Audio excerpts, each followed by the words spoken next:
دييغو أرماندو مارادونا، أسطورة كرة القدم العالمية وأبرز لاعبيها على وجه الكرة الأرضية، اسم كبير رافقه النجاح أينما حل في العالم، ما جعل دبي تقدر قيمة هذا النجم الكبير وتمنحه صفة سفير رياضي لها في المحافل العربية والدولية.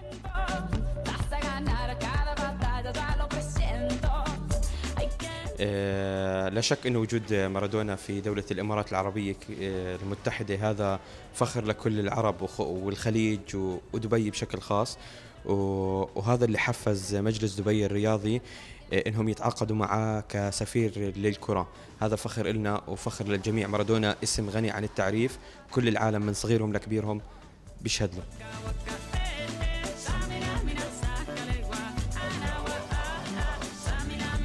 المهارات الكاملة لا تخفى على أحد، فمارادونا استخدم مهاراته رغم تجاوزه لسن 52 من عمره، إلا أن لياقته البدنية خانته في بعض الأحيان، فمال للأداء الجماعي لتغطية هذه الثغرة، وهي مزايا يعرفها عنه العالم أجمع.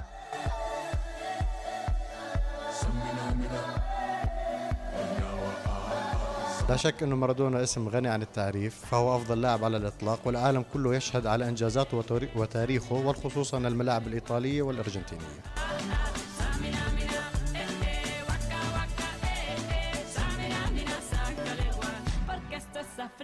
شارك مارادونا مع مجلس دبي الرياضي في مبارياته الحكومية التي ضمت نجوما عرب وأجانب، وبدا مارادونا كعادته نجما كبيرا في عالم المستديرة، وأمتع الحاضرين بمراوغاته الساحرة وأهدافه الرائعة، فهو لم يرتدي القميص رقم 10 صدفة، فهذه في أمريكا الجنوبية أكبر من رقم، إذ يعتبر وسام شرف لنجم كبير.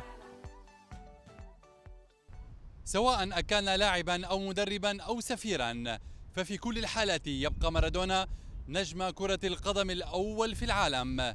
رائد عامر، دبي.